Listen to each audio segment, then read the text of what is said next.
I found this case really interesting, and it felt like a fairly relevant case to me as considering a potential family acquisition here in the future.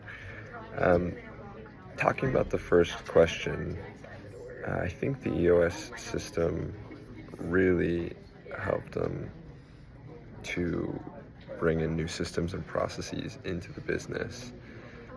First of all, he was able to not automate, but create a more rigorous hiring process and create a better potential for hiring or for onboarding those new hires with the different training programs that they had.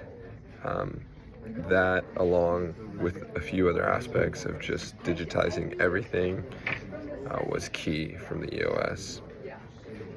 I think Adam did, for the second question, have to walk a fine line, um, in making the business new and also in making it grow.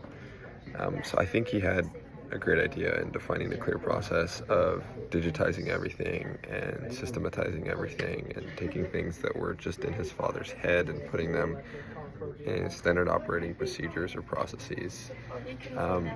I think there's a lot of risk in failing to document and implement, and that's where like an SOP, standard operating procedure, would come in super handy. And I think that's what he did, and he made it so it could scale and that it wasn't reliant solely on him as it was his father.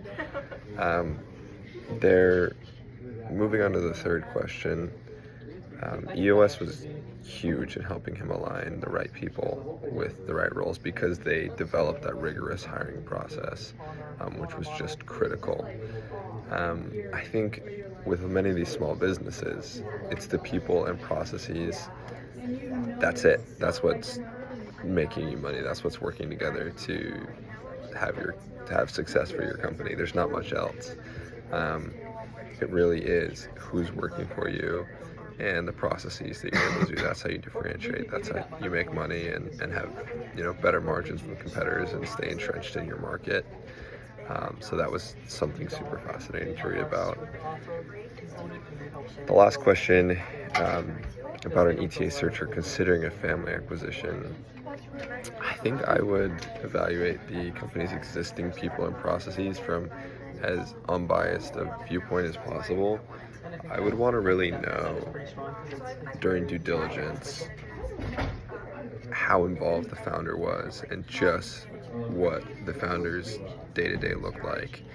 I think Adam could have seen with a little more foresight that his dad was extremely involved in the business, to a degree where it was almost really hard to rip him out of it.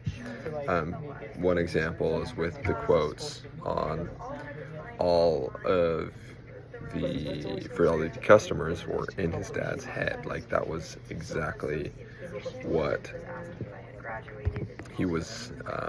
That's exactly what he was doing. Is he was just giving them the quotes. There was no standard operating procedure, standard process to do so. So understanding where there's no standard procedure and understanding where the founder, the owner, really is doing it all is super critical when doing due diligence on like a small family business like this.